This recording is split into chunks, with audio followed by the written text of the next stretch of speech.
रात के 2:30 बजे मिस्टर और मिसेस शर्मा एक लाश को सूटकेस में ले जा रहे हैं, जिसकी चेन की ओर से झांकता हुआ एक हाथ अपने खून से लथपथ था। उस कटे हुए हाथ में सिर्फ उंगलियां थी। उस हाथ का अंगूठा था ही नहीं, किसी ने काट दिया था। अब मिस्टर और मिसेस शर्मा को बस यही चिंता खाई जा रही है कि कहीं उनके माथे से टपकता पसीना और बैग में रखे हाथ से गिरता खून कोई देख ना ले। सुनिए जी, अरे सुनना बोलना बाद में, पहले हमें यहाँ से निकलना है। ये हमारी बेटी है, ये करना जरूरी है क्या? तुमने सुना नहीं बाबा ने क्या कहा था? यही आखिरी रास्ता है और ये मैं हम दोनों के लिए ही तो कर रहा हूँ। इससे पहले कि मिसेस शर्मा कुछ और कह पाती, मिस्टर शर्मा ने खून से सने सूटकेस को अपनी गाड़ी की डिक्की में डाल दिया और कार में बैठ एक सुनसान रास्ते को चल दिए। निशा अपनी क्लास की टॉपर है, पर उसका हकलाना उसके लिए परेशानी का सबब बन गया है। अक्सर क्लास में बच्चे उसकी हकलाने की नकल कर उसका मजाक उड़ाते और टीचर के क्लास में आने तक उसके ऊपर पेपर बॉल मारकर उसको बुली करते। निशा भी घुट घुट कर ये सब बर्दाश्त करती।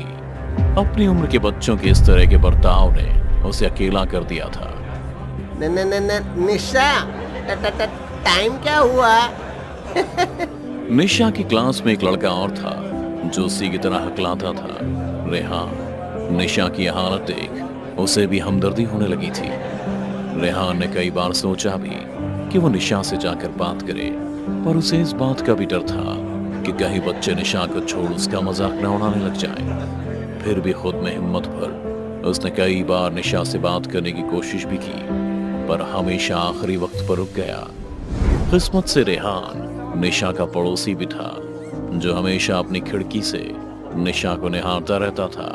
पर इन दिनों न जाने क्यों निशा ने अपने दरवाजे और खिड़की सब बंद कर लिए थे। यूं ही न जाने निशा और रेहान के दिन गुजरने लगे। पर फिर एक रात रेहान का कुत्ता मोती खिड़की के बाहर अपना मुंह निकाल कर भौंकने लगा, जिससे रेहान की नींद खुल गई। क्या हुआ मोती? ये आज तू आधी रात में क्यों भौंक रहा है? ये कहते ही रेहान मोती के पास गया और उसे सहलाने लगा, पर मोती अभी भी बेतहाशा भौंके जा रहा था, मानो उसे कुछ अजीब सा महसूस हुआ हो। फिर जैसे ही रेहान ने खिड़की के बाहर देखा तो उसके होश उड़ गए। वो डर के मारे कांपने लगा था, क्योंकि निशा की लाश पंखे से लटकी झूल रही थी। पहले कुछ पल तो रेहान का सांप सूख गया था, लेकिन जैसे ही उसने अपना होश संभाला तो चीखते हुए कमरे से बाहर की ओर दौड़ पड़ा। मम्मी पापा उठिए। अपने बेटे के होशो आवाज उड़े देख रेहान के माँ पापा भी नींद से जाग गए, और जब रेहान ने उन्हें मामले की खबर दी तो उन्हें भी धक्का लगा था। अगले दिन सोसाइटी के बाकी लोग निशा के घर के बाहर जमा हो गए। वे अपनी अपनी सहानुभूति देने और आपस में एक दूसरे से बात करने लगे। बहुत ही बुरा हुआ। बेचारी बच्ची, भला ये भी कोई उम्र थी?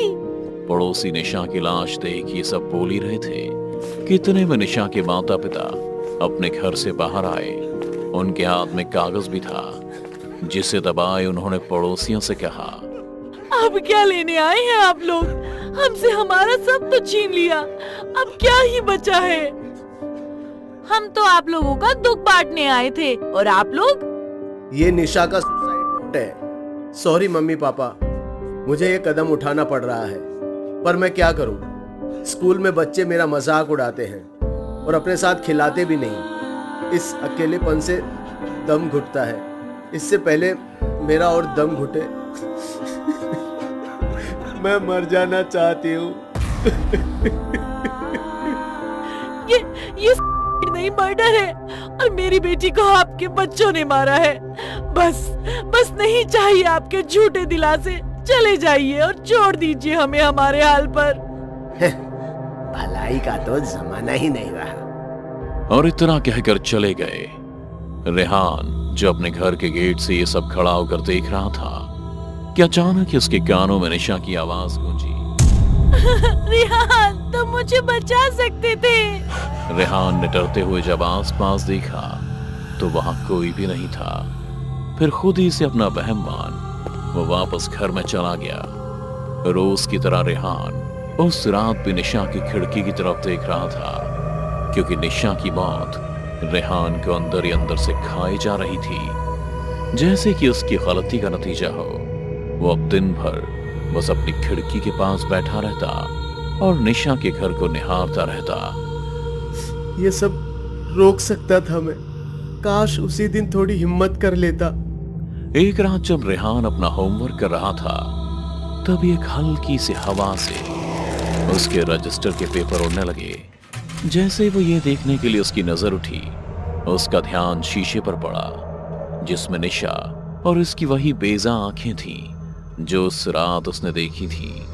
डर के मारे कांपता हुआ जैसे ही उसने पीछे देखा तो उसे कोई भी नहीं दिखा, लेकिन वापस मुड़ते ही उसे रजिस्टर के पेपर पर निशा का सड़ा हुआ अक्स दिखाई दिया, जिसकी आंखें रेहान को ही घूर रही थीं।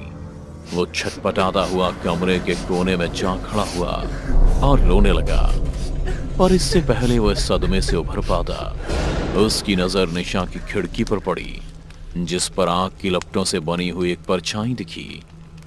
रेहान ने अपनी अलमारी से दूरबीन निकाल कर देखा तो निशा के मम्मी पापा उस कमरे में हवन कर रहे थे और हवन कुंड में खून की आहुति डाल कुछ मंत्र बुदबुदा रहे थे। पर हैरानी की बात तो ये थी कि वो दोनों एक लाल घेरे के अंदर बैठकर ये कर रहे थे। ये इतनी रात में क्या कर रहे हैं? मुझे देखना चाहिए। पर रेहान ने एकदम से खुद को रोका और कहा, नहीं नहीं, ये उनका पर्सनल मामला है।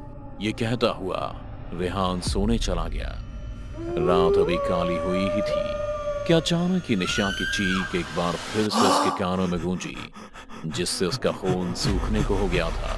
रेहान, तुम सब रोक सकते हो, उन्हें रोको। इससे पहले कि रेहान पहले की तरह हड़बड़ाता हुआ उठता, मोती उसके पास बिस्तर पे आके लेट गया और पतली आवाजें निकालने लगा जैसे वो डरा हुआ हो।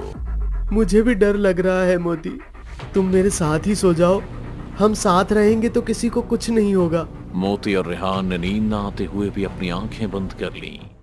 वहीं दूसरी ओर निशा के माँ पापा मंत्रों को बुदबुदाते हुए हवन कुंड में आहुति डाल रहे थे, जिसकी आवाज रेहान को साफ सुनाई दे रही थी। पूरी रात मंत्रों का उच्चारण चलता रहा और लगातार कई रातों तक निशा के माँ पापा हवन करते रहे। एक तरफ हवन का सिलसिला चल रहा था तो दूसरी तरफ रेहान को निशा की आवाजें दिन रात सुनाई दे रही थी। यहाँ तक कि रेहान अब आईने में अपने अक्स से भी डरने लगा था। उसे लगता कि निशा की सड़ी हुई लाश फंदे से झूलती हुई उसके पीछे लटक रही है और खुली आंखों से वो बस रेहान को ही देखती रहती है। फिर एक दिन जब मंत्रों का उच्चारण रुक गया तो उसने अपनी खिड़की से निशा के घर की ओर देखा। निशा के माँ पापा एक बड़े से सूटकेस में कुछ भारी सामान ले जा रहे थे। रेहान ने उस सूटकेस से निकला हाथ और उसका कटा हुआ अंगूठा भी साफ देख लिया था। ये सब देख रेहान को किसी साजिश की बू आ गई थी। कुछ तो अजीब है, इतने दिन के हवन के बाद ये लोग कहाँ जा रहे हैं, वो भी इतने बड़े सूटकेस के साथ। और ये हाथ किसका है? कहीं खुद से कहते हुए रेहान तुरंत अपने घर के दरवाजे की ओर भागा, पर इससे पहले वो बाहर जा पाता रेहान की माँ ने उसे रोक लिया। इतनी रात को कहाँ जा रहे हो? माँ और निशा के मम्मी पापा इतनी रात में एक बड़ा सा सूटकेस लेकर कहीं जा रहे हैं और वो पिछले कुछ दिनों से उसके कमरे में। इससे पहले रेहान अपनी बात पूरी करता, उसकी माँ ने उसे डांटते हुए चुप करा दिया। मैं पहली और आखिरी बार कह रही हूँ, दूर रहो उन लोगों से। एक तो वो लोग सीधे मुंह किसी से बात नहीं करते और सूटकेस लेकर जा रहे हैं तो जाने दो, अच्छा है बला टली। माँ की बात सुनकर रेहान चुप हो गया और उदास मन के साथ अपने कमरे में वापस चला गया। रेहान एक रात फिर मोती के भौंकने की आवाज से उठा, जैसे वो तब उठा था जिस रात उसने निशा की लाश देखी थी। उसने मोती को सहलाते हुए पूछा कि उसे क्या हुआ, पर मोती का भौंकना रुक ही नहीं रहा था। और तो और निशा की खिड़की जो अक्सर खुली रहती थी, आज वो भी बंद थी। मैं समझ रहा हूँ मोती, उस कमरे में कुछ तो है। लगता है इस बार मुझे खुद जाकर ही देखना पड़ेगा। रेहान ने इस बार ठान लिया था कि उसे इस कमरे और निशा की उन आवाजों का सच जानना ही था। इसीलिए वो मोती के साथ पहले अपने घर से निकला और फिर निशा के घर का गेट फांदकर अंदर घुस गया। फिर मोती के लिए गेट खोला और उसे भी घर में ले आया, पर कमरे के सारे दरवाजे अंदर से बंद थे कि अचानक ही रेहान की नजर एक पाइप पर पड़ी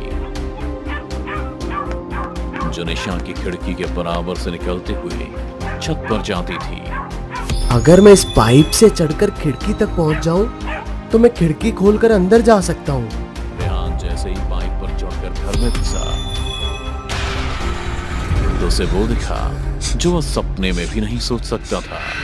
रेहान ने देखा निशा के माता पिता ने भी उसी कमरे में फांसी लगा के आत्महत्या कर ली थी, और यह देखते ही उसके मुंह से जोर से चीख निकल गई। ये कैसे हो सकता है? मुझे पुलिस को बुलाना होगा। इतना कह रेहान दरवाजे की ओर दौड़ पड़ा कि तभी उसे अपने सामने मिस्टर और मिसेस शर्मा की आत्माएं उसके सामने आ खड़ी हुई। रेहान, तुम कहीं नहीं जाओगे। तुम्हें यहाँ नहीं आना चाहिए था। पर आप लोगों ने ये सब क्यों किया? मर तो हम उसी दिन गए थे जब हमारी बेटी ने सुसाइड किया था। इकलौती बेटी के चले जाने का दुख हमसे बेहतर कौन समझ सकता है। इस घर की हर चीज में उसकी याद बसी हुई है, और निशा के बिना ये घर हमें काटने को दौड़ता है। हमें कुछ समझ नहीं आ रहा था कि आगे जिंदगी कैसे जिए। तब किसी ने हमें बाबा तिरुमल से मिलवाया। बाबा तिरुमल ने हमसे कहा कि एक तरीका है जिससे फिर से हम अपनी बेटी से मिल सकते हैं। 4 रातें हवन करने के बाद हमें निशा के बाएं हाथ के अंगूठे को काटकर उसके तकिए के नीचे रखना होगा, और फिर उसके शरीर को उनके आश्रम में जमा कराना होगा। उसने कहा कि हमें भी उसी की तरह खुदकुशी करनी होगी जैसे निशा ने की, और फिर आश्रम से कुछ लोग आएंगे और हमें और हमारी बेटी को जिंदा कर देंगे। फिर कोई भी हमें और हमारी बेटी को जुदा नहीं कर पाएगा। ये सब अंधविश्वास है। मैं पुलिस को अभी लेकर आता हूँ। कोई पुलिस के पास नहीं जाएगा, आश्रम से लोग आते ही होंगे। इतना कहते ही निशा के माँ पापा ने उस पर हमला कर दिया। वो अपनी शक्तियों से कमरे में पड़ी हर चीज को रेहान के ऊपर फेंकने लगे। रेहान भी बचने की कोशिश करता, पर जब वो थकने लगता तो चीजों से लगी चोट से वो अपने ही खून में लथपथ हो गया। रेहान की हालत देख मिस्टर और मिसेस शर्मा ने कमरे में पड़ी एक बड़ी सी टेबल को हवा में उठा रेहान पर फेंकने वाले थे। रेहान ने भी अपनी मौत सामने देख अपनी आंखें बंद कर ली और बुदबुदाते हुए कहा, हो सके तो निशा मुझे माफ कर देना। पर इससे पहले कि वो टेबल रेहान के ऊपर गिरता, निशा की आत्मा ने आखिरी वक्त पे आकर रेहान को बचा लिया और अपनी शक्तियों से टेबल के 2 टुकड़े कर दिए। रेहान ने जब अपनी आंखें खोली तो उसके चेहरे पर एक खुशी थी। वो बस एकटक निशा को देख रहा था। मम्मी पापा, आप ये लोग क्या करने जा रहे थे? मेरी बच्ची, तू आखिर आ ही गई। हम तो ये सब तेरे लिए कर रहे थे, और देख अब तू। कुछ नहीं जानते आप लोग। आपने जिस बाबा को मेरी लाश दी थी, उसने मेरी लाश के साथ पहले जबरदस्ती की और फिर ऑपरेशन करके मेरे सारे अंग निकाल कर काले बाजार में बेच दिए, और आप लोगों को भी मेरी तरह सुसाइड करने के लिए मना लिया ताकि उसके खिलाफ कोई सबूत न बचे। उस तिरुमल बाबा को मैं नहीं छोड़ूंगा। हम उसका कुछ नहीं बिगाड़ पाएंगे। अब हमारी आत्माएं ऐसे ही भटकती रहेगी। नहीं भटकेगी, आप लोगों को मुक्ति भी मिलेगी और उस बाबा को सजा भी। इसके बाद रेहान ने वही किया जो सही था। उसने पुलिस को बताया और पूरी कहानी शुरू से अंत तक बताई। पुलिस ने तिरुमाला बाबा के आश्रम पर छापा मारा, जहां निशा ही नहीं और भी जवान लड़कियों की लाशें मिली और बहुत सारा काला धन जो गैर कानूनी कामों से उसने कमाया था। पुलिस ने निशा और उसके माता पिता का अंतिम संस्कार विधिपूर्वक करवाया। आज इस हादसे को 6 साल हो गए और आज भी रेहान अपनी खिड़की के पास बैठकर निशा के घर को निहारता रहता है। शायद उसका प्यार सच्चा है और अमर भी।